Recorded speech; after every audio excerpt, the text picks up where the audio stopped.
सभी प्यारे छात्रों का एक बार फिर से स्वागत है।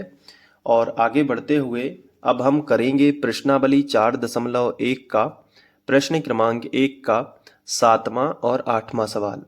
तो सबसे पहले हम ये 7वां सवाल करेंगे और इसमें हमें बताना है कि क्या ये द्विघात समीकरण है या नहीं है। ठीक है, तो शुरुआत कैसे करते हैं। सबसे पहले हम लिखेंगे दिया है और इसके बाद ये पूरा समीकरण हम नीचे लिख लेंगे। उसके बाद अब हम यहाँ पे देखो a प्लस बी का होल घन मतलब घन वाली सर्वसमीका यहाँ पे लग रही है। तो घन वाली सर्वसमीका मैंने आपको बताई थी, देखो ये होती है a प्लस बी का घन बराबर a घन धन b घन धन 3ab और कोष्टक में a प्लस बी। तो यहाँ पे a का मान है x और जो b है b का मान 2 हो जाएगा। ठीक है, ध्यान रहेगा ना, a का मान कितना है x है और b का मान 2 है। चलो तो लगाते हैं a घन मतलब x का घन, क्योंकि अब मैं इसको अगर आपको ऐसे समझाऊं कि अगर हम यहाँ पे लिख लेते हैं यही सवाल, तो x धन 2 का होल घन। तो देखो a के सामने कौन आ रहा है x और b के सामने कौन आ रहा है 2। तो इसका मतलब ये होगा कि a घन मतलब a घन, तो a का मान कितना है x, तो हो जाएगा x का घन। ठीक है, समझ रहे हो ना। और फिर प्लस है तो प्लस लगा देंगे यहाँ पे। फिर क्या लिखा है b घन, तो b का मान कितना है 2, तो यहाँ पे हो जाएगा 2 का घन। फिर प्लस है तो प्लस लगा देंगे। फिर है 3ab, तो यहाँ पे हम लिखेंगे 3 और a का मान कितना है x, तो यहाँ पे x लिखेंगे। और b का मान कितना है, तो देखो b का मान है 2, तो यहाँ पे हम 2 लिख लेंगे। क्लियर। अब इसके बाद a प्लस बी कोष्टक में लिखा है, तो यहाँ पे a का मान कितना है, देखो x है तो x और प्लस b का मान कितना है 2, तो यहाँ पे 2 आ जाएगा। तो समझ रहे हो ना, इस तरीके से आपको लिखना है। तो ये पूरा जो आंसर आया है ना ये वाला, ये हम यहाँ पे लिख लेते हैं।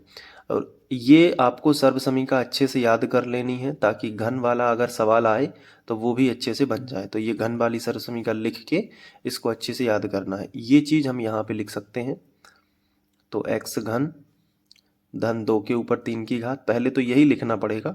अब चूंकि मैंने आपको अभी समझाया है तो इसलिए इसको तो अभी ज्यों का त्यों लिखना पड़ेगा।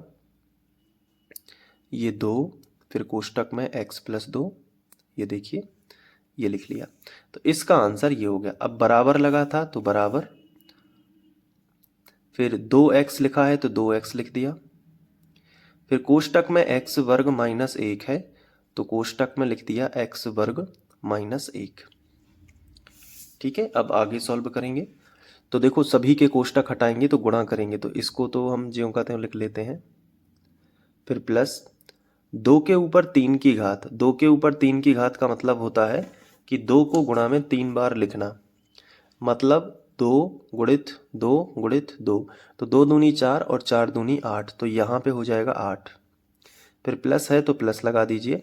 अब देखो पहले इन तीनों का गुणा होगा और फिर उसके बाद जो आंसर आएगा उसका इसमें भी गुणा होगा और फिर इसमें भी होगा। तो देखो संख्या का संख्या में कर लो, 3 दूनी 6 और फिर x, तो 6x आएगा और कोष्टक में क्या है x प्लस 2, तो यहाँ पे x प्लस 2 लिख लिया। बराबर है तो यहाँ पे आपको बराबर लगा देना है। यहाँ देखो क्या लिखा है 2x और फिर ऊपर लिखा है x वर्ग माइनस 1, तो 2x का गुणा इसमें होगा और 2x का गुणा इसमें भी होगा। तो चलिए करते हैं।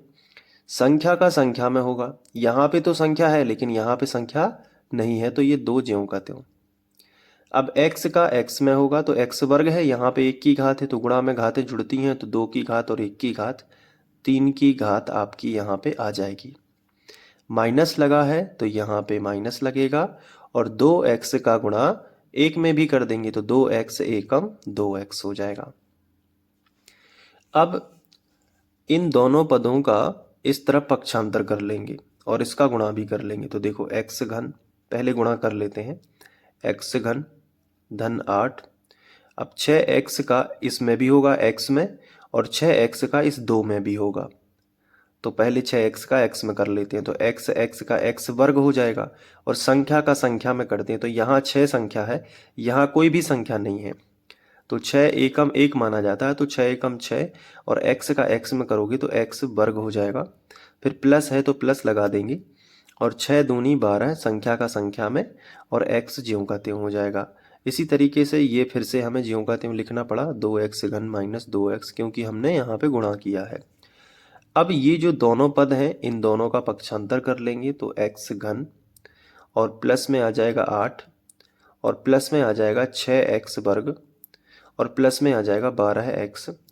ये प्लस का इस तरफ आएगा तो माइनस का 2x घन हो जाएगा और ये माइनस का इस तरफ आ गया तो प्लस में हो गया 2x और बराबर में कुछ भी नहीं बचा तो 0 कर सकते हो। अब देखो 3 की घात वाले पद में 3 की घात वाला ही जुड़ घट सकता है, तो एक 3 की घात वाला पद ये है और यहाँ पे भी 3 की घात वाला है, तो ये माइनस का है और ये किसका है, प्लस का है, तो माइनस का 1x घन बच जाएगा। ठीक है। अब देखो x वाले पद में x वाला ही और 2 की घात में 2 की घात वाला ही, तो ये देखो ये 2 की घात वाला है तो इसमें और तो नहीं है ना, 2 की घात वाला नहीं है तो यही अकेला है, तो इसको लिख दो। अब फिर 12x और 2x 14x हो जाएंगे और इसके बाद ये संख्या 8 है तो इसको लिख दिया और बराबर क्या हो गया 0। अब यहाँ पे हम देख पा रहे होंगे कि 3 की घात अधिकतम है तो ये द्विघात कभी भी समीकरण नहीं हो सकता। तो अब इतना करने के बाद भी हम डायरेक्ट लिख सकते हैं कि नहीं और फिर कॉमा लगा के लिखेंगे द्विघात समीकरण नहीं है, द्विघात समीकरण नहीं है। तो ठीक है, क्लियर हो गया ना, तो इतना हम कर देंगे। अब हम करते हैं आखिरी, पहले का आखिरी यानी कि 8वां सवाल। तो ये देखिए ये 8वां सवाल है। तो सबसे पहले हम जो दिया रहता है उसको ज्यों का त्यों लिखेंगे, तो हम लिखेंगे दिया है और ऊपर का जो भी समीकरण है वो नीचे लिख लेंगे, ये देखो इस तरीके से।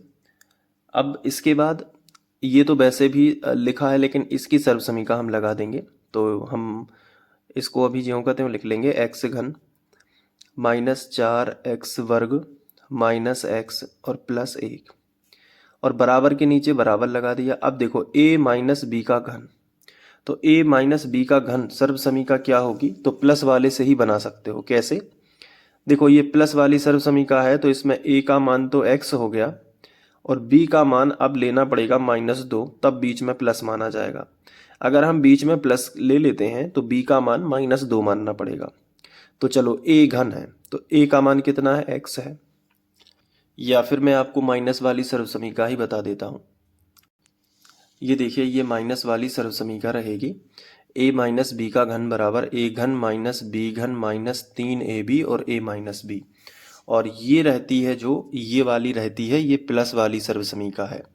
तो आपको क्या करना है, इन दोनों सर्वसमीकाओं को अच्छे से याद कर लेना है 10th पे, बहुत अच्छे से। तो जितनी भी सर्वसमीकाएं और सूत्र होते हैं ना इनको बहुत अच्छे से पढ़ना होता है, याद करना होता है। तो इन दोनों का आप स्क्रीनशॉट भी ले सकते हो और कहीं लिख भी सकते हो वीडियो को पॉज करके। चलो माइनस वाली सर्वसमीका में ऊपर लिखा है x माइनस 2 का घन, तो हम यहाँ पे वही लिख लेते हैं कि x माइनस 2 और यहाँ पे लिख लेते हैं 2 का घन, बराबर है तो बराबर लगा दिया।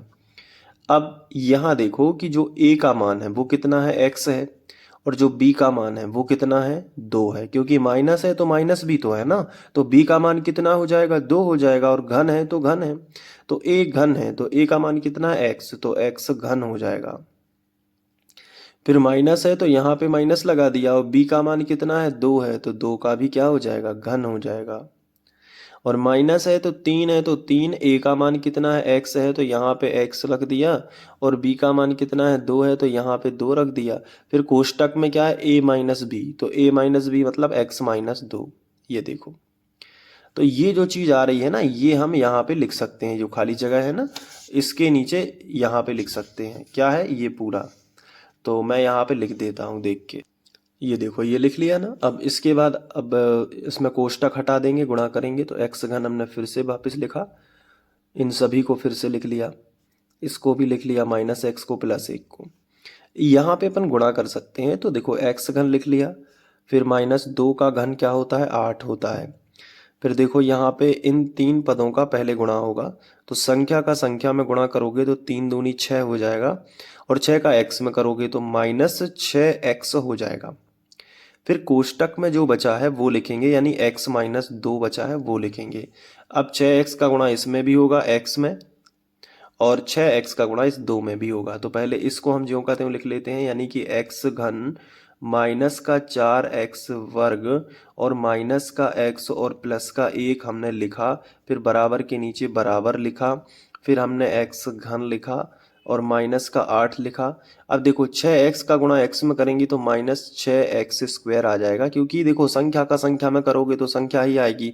फिर x का x में करोगे तो x वर्ग हो जाएगा, फिर माइनस माइनस हो जाएगा आपका प्लस, और फिर 6x का 2 में करोगे तो संख्या का संख्या में कर दो, 6 दूनी 12, और ये जो x है इसको हमने ज्यों का त्यों लिख दिया।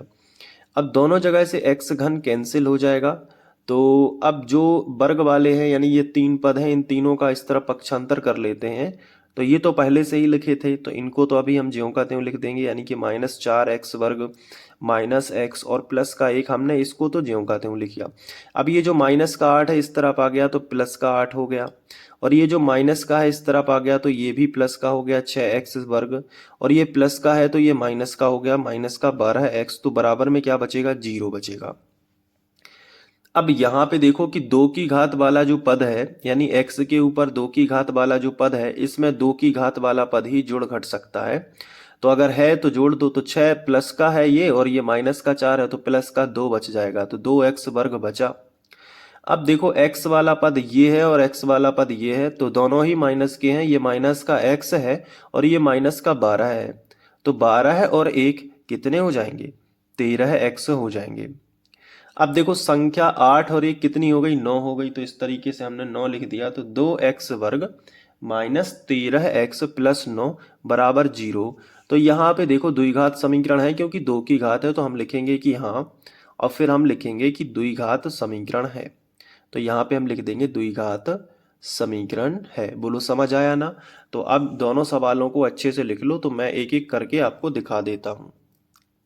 ये देख लो, ये है आपका 7वां सवाल, जिसको आपको अच्छे से लिखना है, नोट्स बनाते जाना। इसके बाद ये यहाँ पे है, और ये रहा आपका 8वां सवाल। ये देखो, ये है 8वां सवाल, तो इसको भी अच्छे से लिख लो, यहाँ से फिर आगे यहाँ पे। तो इस तरीके से प्रश्नावली 4.1 का प्रश्न 1 समाप्त होता है। अब हम आगे बढ़ेंगे प्रश्न 2 की तरफ, और बाकी के आप जितने भी वीडियोस हैं वो आपको प्लेलिस्ट में मिलेंगे, तो ज़रूर चेक करें। अगर आपको पसंद आता है तो ज़रूर देखते रहें, और मिलते हैं नेक्स्ट वीडियो में। Thank you.